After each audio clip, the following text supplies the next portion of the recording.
Well, by now all of you have heard that CineStill has come up with a new film, 400 Dynamic or 400D. As the name implies, it's supposed to have a wide dynamic range. CineStill says you can shoot it anywhere from ISO 200 to 800 with normal processing, or you can push it up to 3200.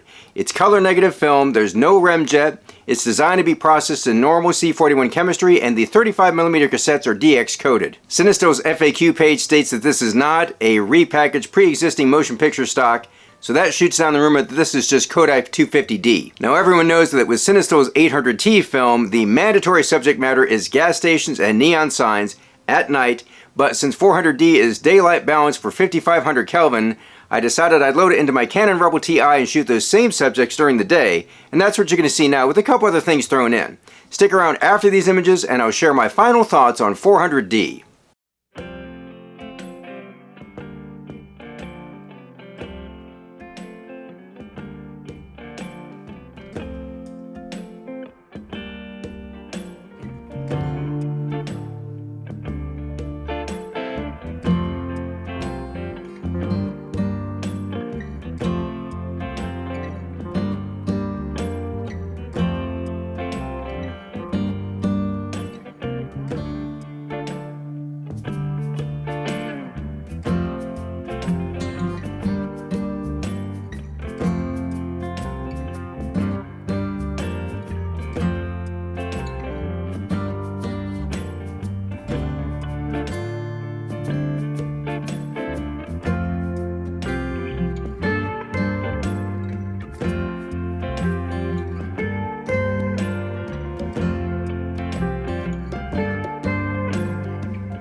So a couple notes about this film. I shot it at box speed, and some of the images did come out a little bit underexposed. If I shoot it again, I may shoot it at 200 or 320 to give it a little boost. I only shot a couple of indoor shots, and the colors were a little funky, which makes sense because this is daylight balanced film. CineStill describes 400D as a fine-grained film that delivers a soft color palette with natural saturated color and rich warm skin tones. So as far as 400 speed films go, the grain is relatively fine.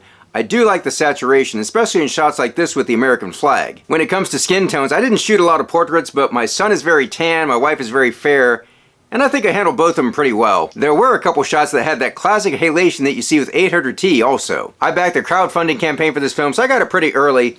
It's expected to show up on film retailer shelves sometime in the summer of 2022, with an initial MSRP of $14.99 in the US. That price point positions this as an alternative to Portra, but these days with a high demand and a short supply color film, I think a lot of shooters are just going to take whatever they can get right now. As for me, I'm pretty cheap, so I'll be shooting budget black and white films like Kent Mirror and Fomapan in the near future. I did, however, just shoot some CineStill 800T recently, so look for a new 800T video coming soon. But if you can't wait for that new 800T video, you can get your fix by clicking on the CineStill playlist popping up on the screen now. So until next time, do some good, have some fun, and shoot some film!